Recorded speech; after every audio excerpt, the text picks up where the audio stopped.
Il existe une vérité que beaucoup de personnes refusent d'entendre parce qu'elle oblige à regarder une relation sans les excuses, sans les souvenirs embellis et surtout sans l'espoir que l'autre finira par devenir celui que l'on attend. Lorsqu'un lien vous trouble davantage qu'il ne vous apaise, lorsqu'il vous pousse à analyser chaque silence, chaque distance, chaque changement de ton, c'est pas forcément la preuve que vous aimez profondément. C'est souvent le signe que votre sécurité émotionnelle est en train de disparaître. On confond facilement l'intensité avec l'amour.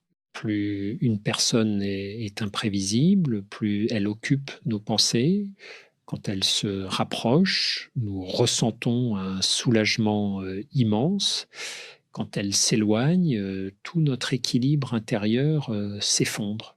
Et parce que ces émotions sont puissantes, nous leur donnons une valeur qu'elles n'ont pas toujours. Nous pensons que si cela nous bouleverse autant, c'est que cette relation doit être exceptionnelle. Pourtant, une douleur intense ne prouve pas la profondeur d'un lien.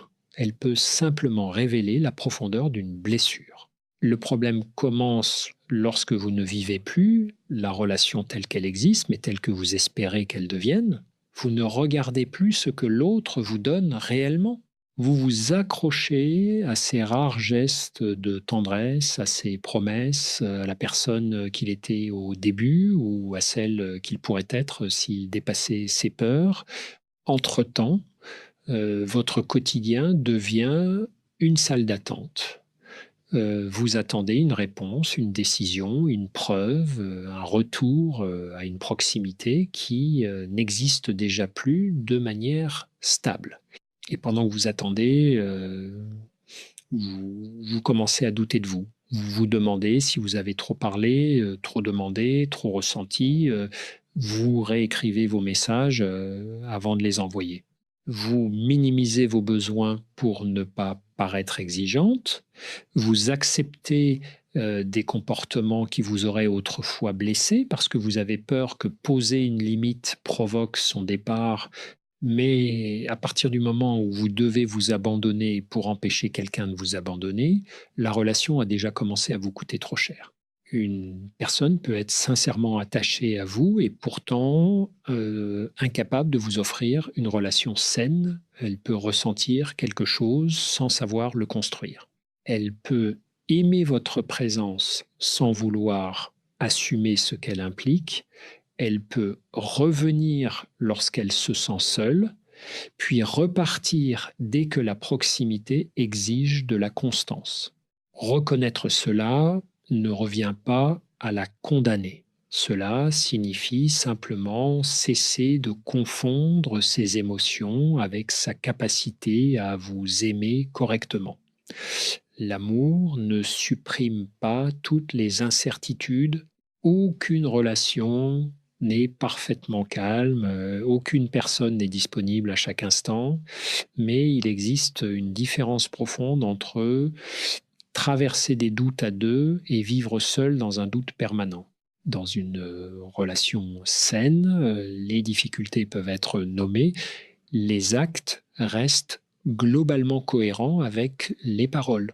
Vous ne passez pas vos journées à chercher des indices pour comprendre si vous avez encore une place. Lorsqu'une personne vous aime d'une manière qui vous respecte, vous n'avez pas besoin de mériter continuellement son attention. Vous n'êtes pas récompensé un jour, puis puni par le silence le lendemain. Vous pouvez respirer, parler honnêtement, exprimer un besoin sans craindre que toute la relation s'écroule.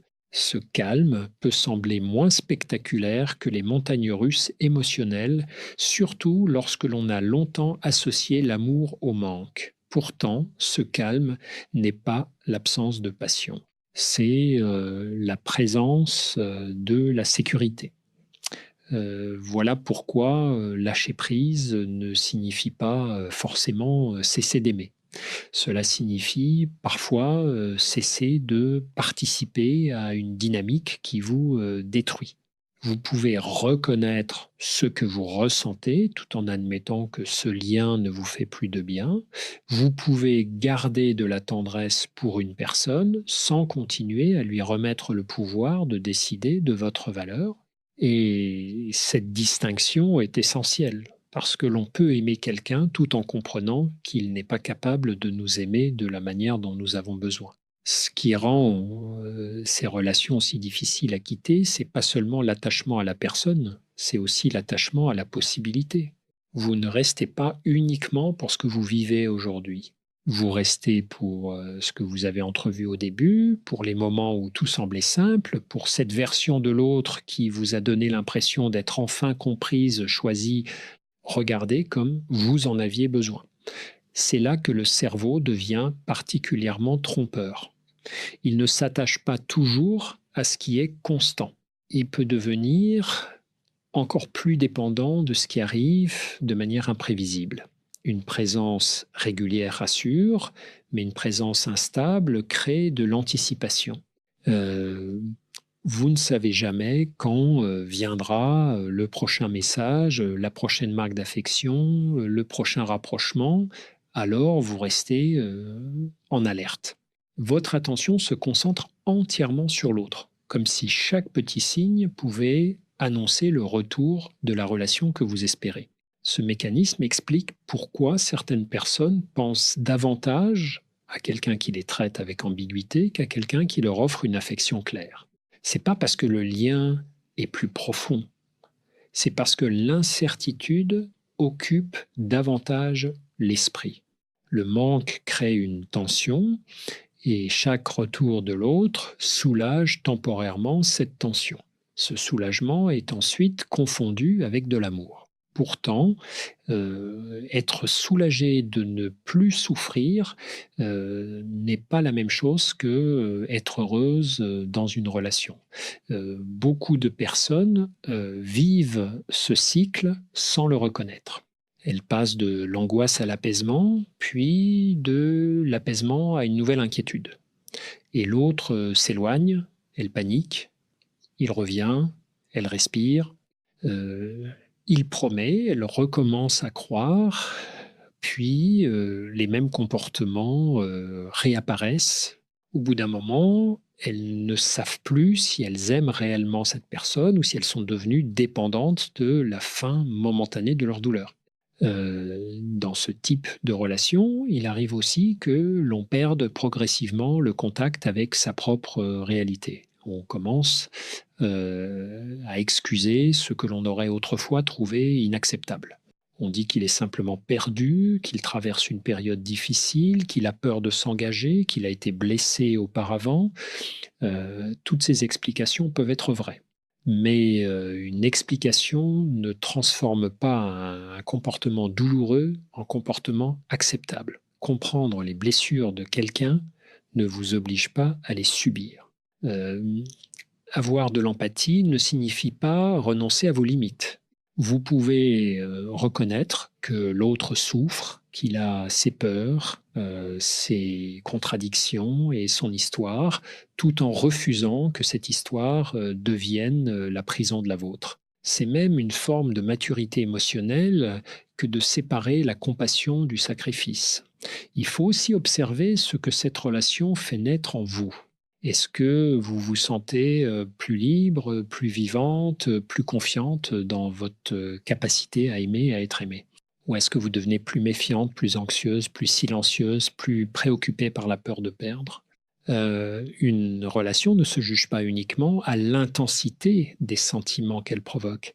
Elle se juge aussi à la personne que vous devenez en la vivant. Il existe des femmes très fortes dans tous les domaines de leur vie qui se retrouvent pourtant complètement désorientées dans une relation amoureuse.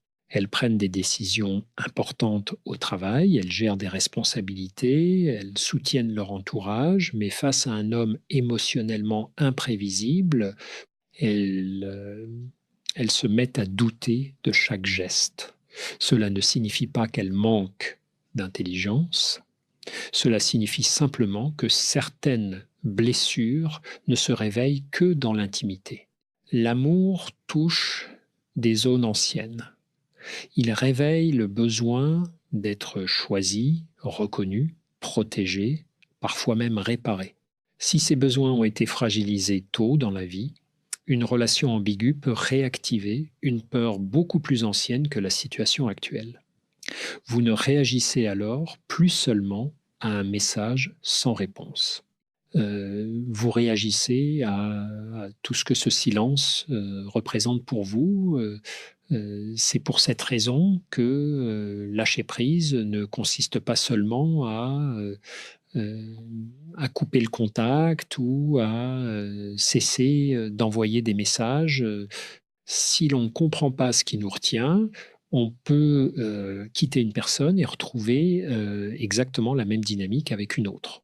Le véritable détachement commence lorsque vous cessez de demander à quelqu'un d'apaiser une blessure qu'il contribue lui-même à maintenir ouverte. Derrière cette difficulté à partir se trouve souvent une croyance silencieuse construite bien avant la relation actuelle.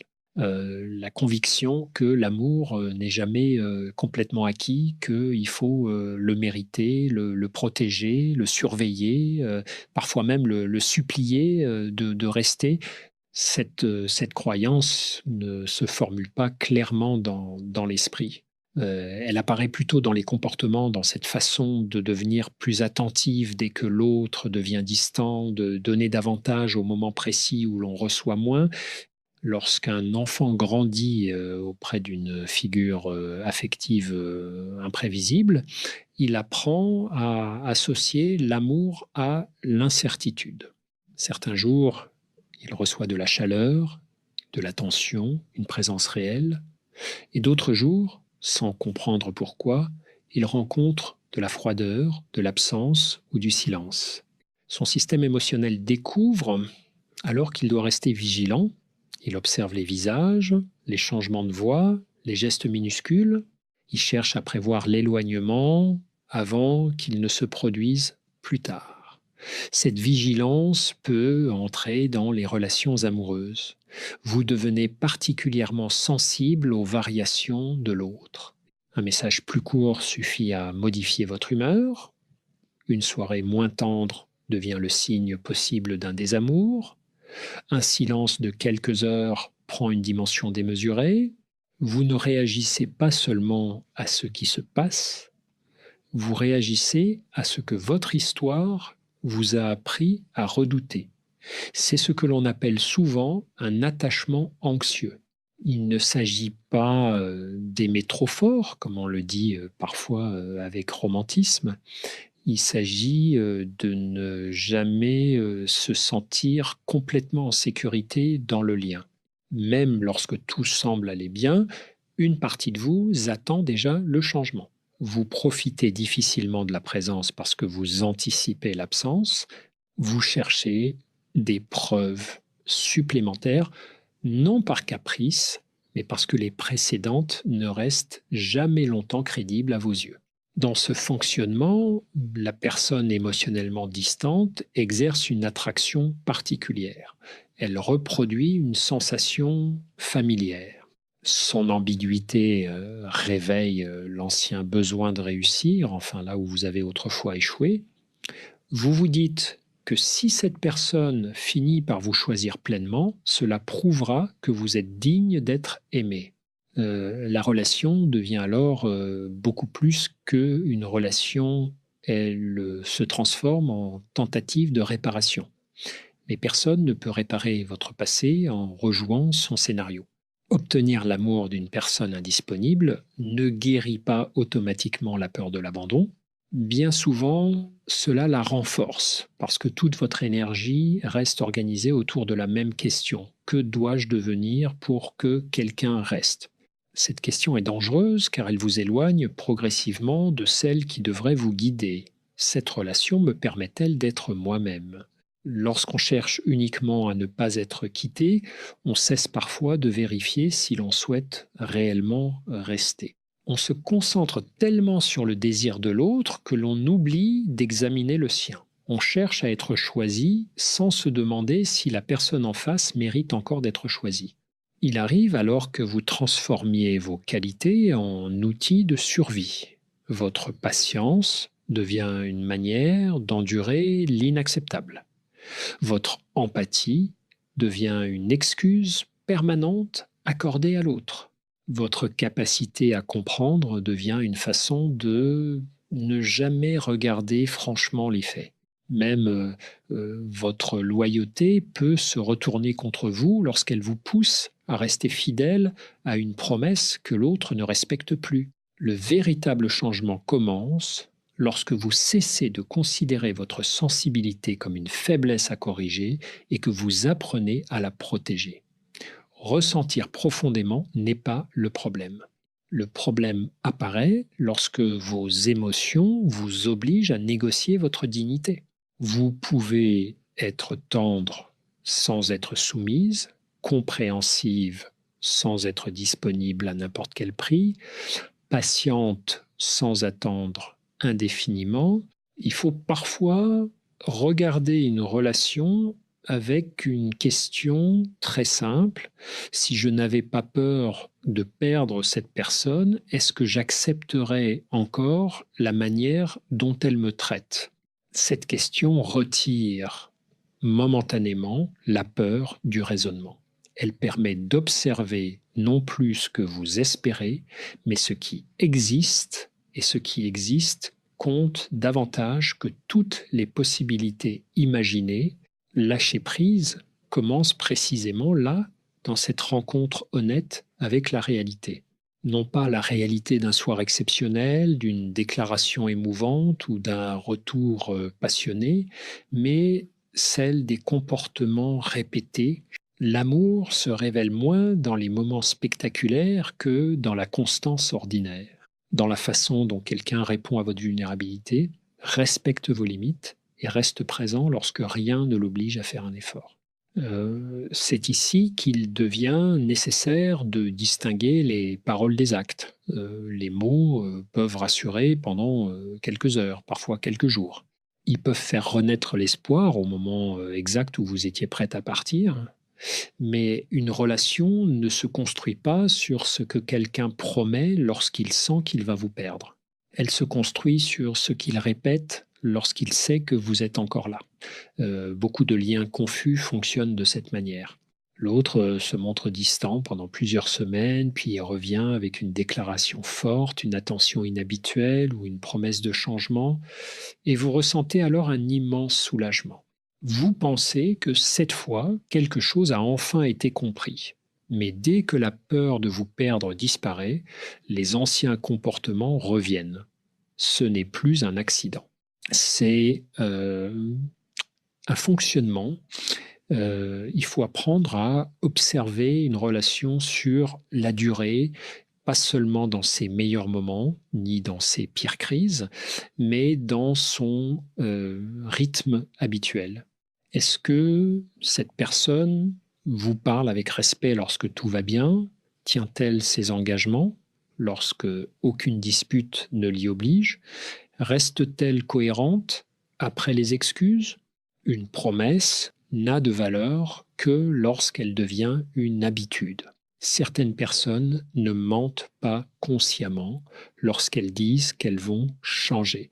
Et dans l'instant, elles peuvent même le croire. Elles ressentent la peur de vous perdre, la culpabilité de vous avoir blessé, le désir de réparer. Mais une émotion sincère ne garantit pas une transformation durable. Changer demande une décision répétée, un effort réel et souvent une remise en question profonde. Vous ne pouvez pas faire ce travail à la place de quelqu'un. C'est l'un des pièges les plus douloureux de l'amour. Croire que votre patience finira par produire chez l'autre une capacité qu'il ne développe pas lui-même. Vous attendez qu'il devienne plus clair, plus disponible, plus stable. Vous lui donnez du temps parce que vous voyez son potentiel. Pourtant, vous ne vivez pas avec son potentiel. Vous vivez avec ses choix actuels. Et plus vous vous attachez à ce qu'il pourrait devenir, moins vous regardez ce qu'il vous fait vivre maintenant. Vous commencez à aimer une version future de la relation, une version qui n'existe que dans votre imagination. Vous vous dites que tout sera différent lorsqu'il aura réglé ses problèmes, lorsqu'il sera moins stressé, lorsqu'il aura moins peur, lorsqu'il comprendra enfin votre valeur. Les mois passent, parfois les années, et votre présent continue d'être sacrifié à un futur qui recule sans cesse. Il existe un biais psychologique très puissant derrière ce comportement. Lorsqu'on a déjà beaucoup investi dans une relation, il devient difficile de partir. On pense aux années données, aux efforts, aux concessions, aux occasions refusées. On se dit que renoncer maintenant rendrait tout cela inutile, alors on donne davantage, comme si un nouvel investissement pouvait donner du sens au précédent. Mais ce qui a déjà été donné ne peut pas justifier ce qui vous sera encore retiré. Rester plus longtemps ne transforme pas automatiquement une mauvaise relation en bonne relation. Parfois, cela ne fait que augmenter le prix de la sortie. Le temps passé explique votre attachement, mais il ne prouve pas que vous devez continuer. Une question aide à retrouver la clarté si vous rencontriez cette personne aujourd'hui avec les comportements qu'elle montre maintenant, sans connaître les souvenirs du début.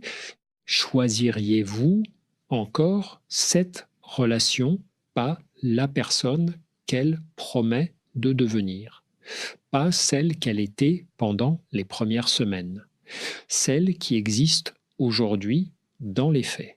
La réponse peut être difficile à entendre parce qu'elle oblige à séparer l'amour de la compatibilité et on peut aimer quelqu'un et constater que cette personne ne sait pas construire avec nous. On peut ressentir du manque tout en reconnaissant que le lien nous affaiblit. On peut avoir vécu de beaux moments sans devoir transformer ces moments en contrat pour le reste de sa vie. L'amour adulte ne demande pas de nier ce qui a été beau. Il demande simplement de ne pas utiliser le passé pour excuser indéfiniment le présent. Ce qui compte n'est pas seulement ce que vous avez ressenti ensemble, mais ce que cette relation est capable de devenir dans la réalité, avec deux personnes qui avancent réellement dans la même direction. Euh, à partir du moment où cette lucidité apparaît, une autre difficulté commence. Comprendre qu'une relation vous abîme ne signifie pas que vous devenez immédiatement capable de la quitter. L'esprit peut voir clairement pendant que le corps, lui, continue de réclamer la présence de l'autre. C'est souvent ce décalage qui fait croire aux personnes qu'elles sont faibles, elles savent ce qu'elles devraient faire, mais une partie d'elles attend encore un message, un signe, une preuve que tout n'est pas perdu. Il faut comprendre que le détachement n'est pas une décision froide prise une seule fois. C'est une succession de choix, parfois minuscules. Ne pas relire une ancienne conversation, ne pas chercher une explication supplémentaire, ne pas vérifier si l'autre est connecté, ne pas utiliser un prétexte banal pour rouvrir le contact. Chacun de ces gestes paraît insignifiant, mais il renforce soit votre dépendance, soit votre liberté. Et au début, le silence peut sembler presque insupportable. Tant que la relation occupait votre esprit, même dans la douleur, elle remplissait un espace. Vous aviez quelque chose à attendre, à analyser, à espérer. Lorsque vous cessez d'alimenter cette dynamique, cet espace devient visible, beaucoup de personnes interprètent ce vide comme la preuve qu'elles ont fait le mauvais choix.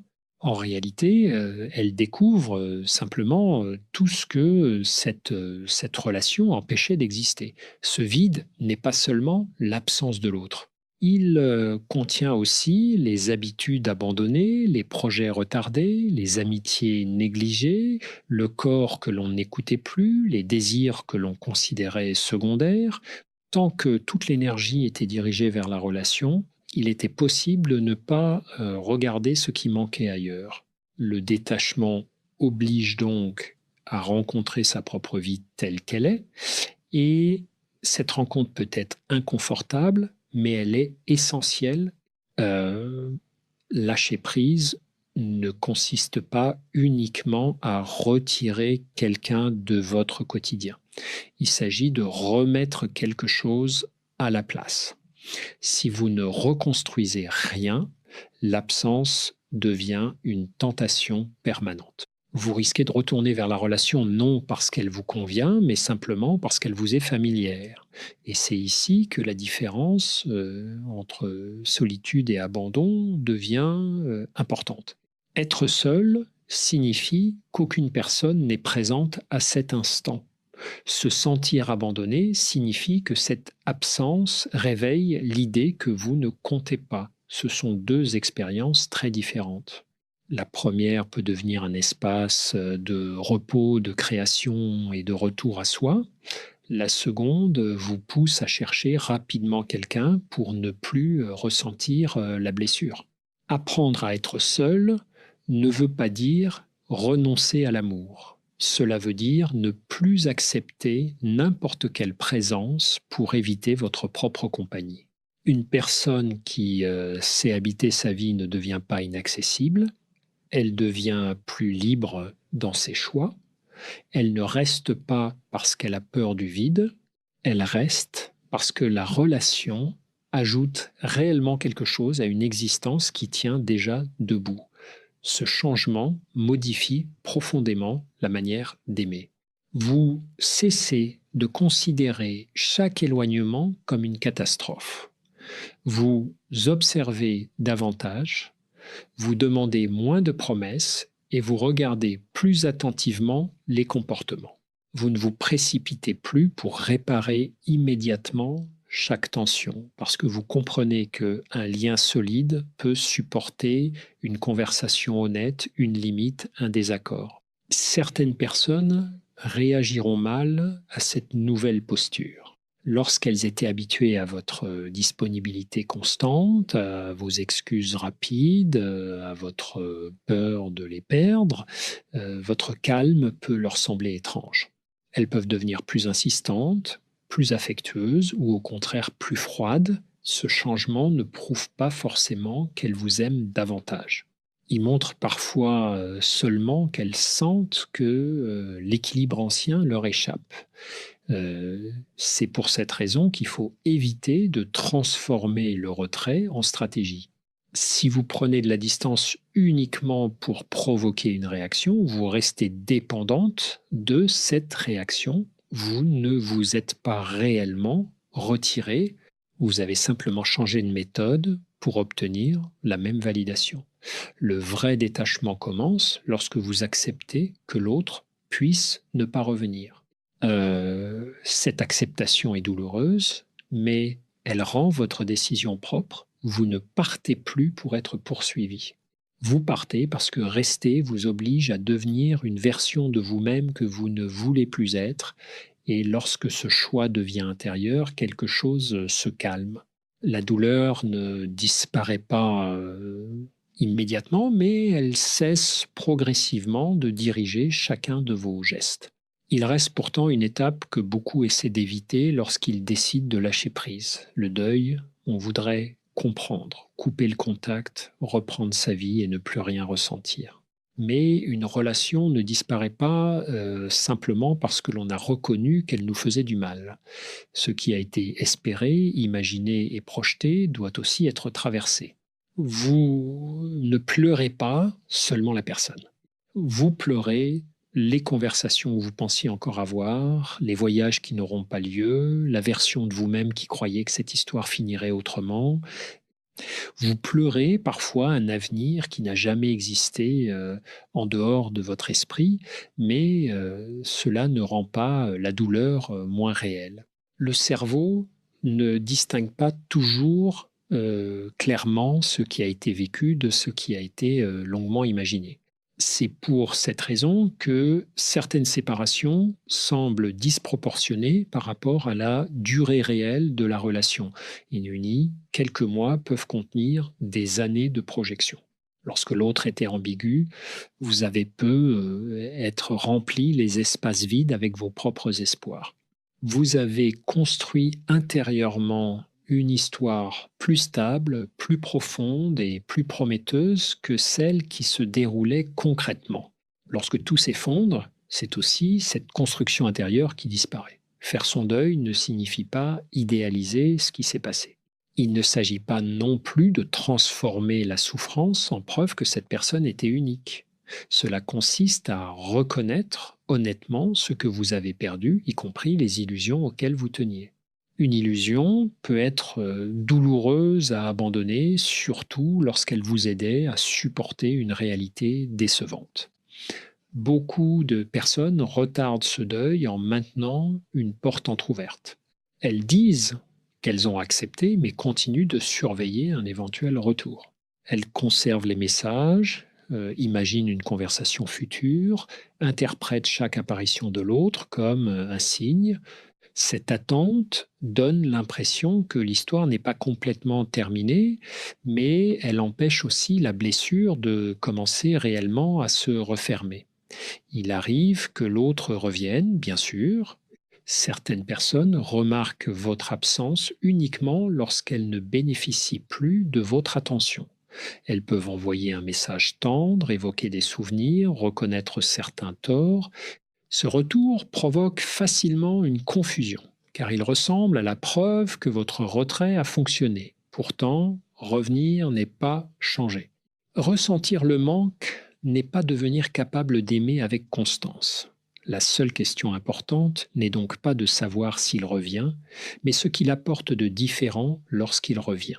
Existe-t-il des actes nouveaux, une parole plus claire, une responsabilité assumée, une véritable capacité à construire?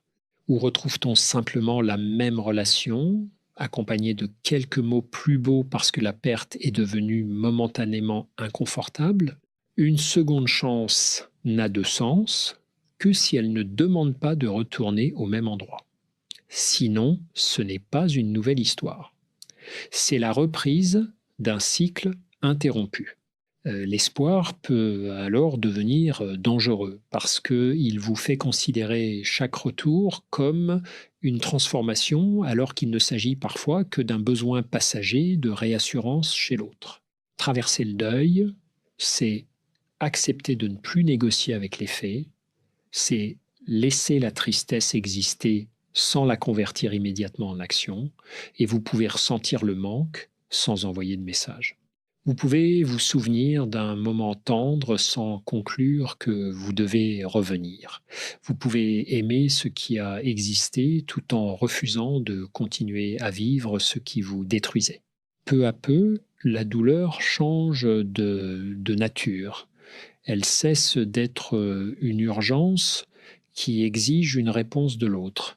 Elle devient une émotion que vous êtes capable de porter, d'écouter et de laisser passer. C'est à cet instant que vous recommencez réellement à vous appartenir, non pas lorsque vous ne ressentez plus rien, mais lorsque ce que vous ressentez ne décide plus à votre place. Et ce retour à soi n'est pas spectaculaire. Il apparaît dans des gestes simples. Vous recommencez à dormir sans garder le téléphone près de votre visage. Vous retrouvez une conversation dans laquelle vous ne parlez pas de lui. Vous riez sans ressentir immédiatement de culpabilité. Un matin, vous réalisez que plusieurs heures ont passé sans que votre esprit retourne vers cette histoire. Ce sont des signes modestes, mais ils montrent que votre vie reprend progressivement l'espace qu'elle avait perdu.